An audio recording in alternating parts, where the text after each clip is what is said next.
Amir Tsarfati hat am 12. Oktober einen Livestream gebracht, in dem er versucht hat, die ganze Situation vom 7. Oktober zu erklären, die Hintergründe und wie die Hamas es schaffen konnte, Israels Grenzen zu überwältigen, den Grenzschutz von Israel in Richtung Gaza. Und ich finde das super interessant. Hört euch das einmal an. Es ist mit deutschen Untertiteln. Ich finde es sehr, sehr logisch, nachvollziehbar und tatsächlich plausibel. Ich habe zuerst auch geglaubt, dass das irgendwie eine Art Inside-Job ist, ja, wie bei 9/11. Aber mittlerweile bin ich überzeugt tatsächlich, dass die Hamas so clever waren, ja, mit all diesen Maßnahmen, die sie da vorgenommen haben, den Grenzschutz auszuschalten. Also es ist echt faszinierend. Ich empfehle euch das mal hier anzuhören, was Amir Tsarfati zu sagen hat. Und schreibt mir gerne in die Kommentare, was ihr davon haltet. Haltet ihr das für plausibel oder findet ihr das völlig abwegig? Ich bin echt gespannt, was ihr alle denkt. So we will talk about it all, but first, let me try and explain what exactly happened on the morning of October 7th. Because to be honest with you, a lot of people, because of the shock, and I am one of them. You know, when in the beginning, I couldn't believe that things like that happen so easily. And so, of course, I was very open to a lot of conspiracy theories. But eventually, when I learned what really happened, I was even more shocked, because it seems like 50 years after the Yom Kippur War, exactly on the day, 50 years, and the Israeli intelligence made the exact same mistake. There is no other way to hide it or to present it. There is no beautifying it. There is no covering up. We had a colossal failure in our collection of data and intelligence, and more so in the way we interpreted what we see in the evening before. So let me first tell you that it didn't come out of nowhere. Some very suspicious movements were already detected the night before, on Friday evening, October the 6th, which was exactly 50 years to the breaking of Yom Kippur War. Unusual movement of Hamas people, the unusual movement and deployment of snipers and of other operatives brought us to believe that something big is planned.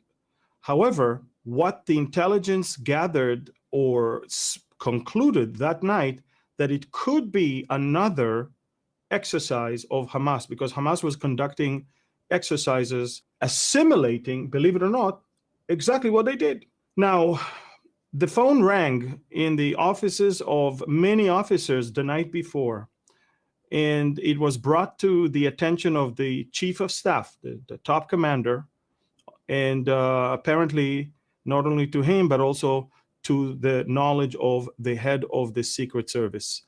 They knew about it during the night.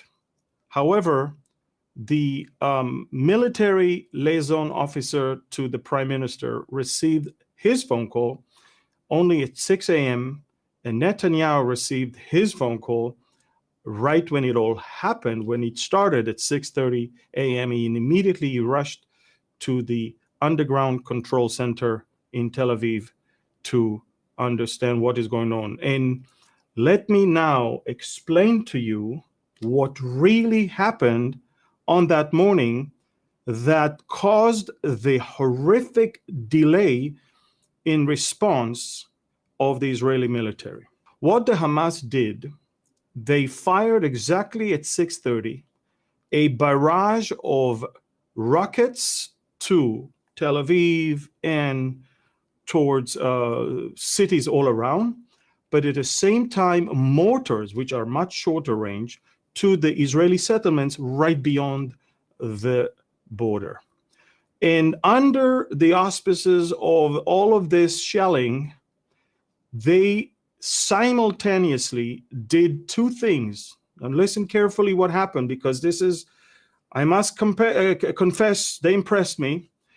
snipers all along. They shot at the Israeli cameras, and 140 bomb-dropping drones were launched towards all the Israeli outposts along the border, where we have the command and control centers to watch the data from the cameras and to navigate the forces, where to go and what is suspicious and what's going on. So the eyes and the ears of the Israeli military that are spread all along the border were basically neutralized in the first 5 minutes of this operation. And then Hamas breached the wall in 15 different locations using very powerful explosives. And again, there are booms everywhere because of the mortar shells and because of the rockets.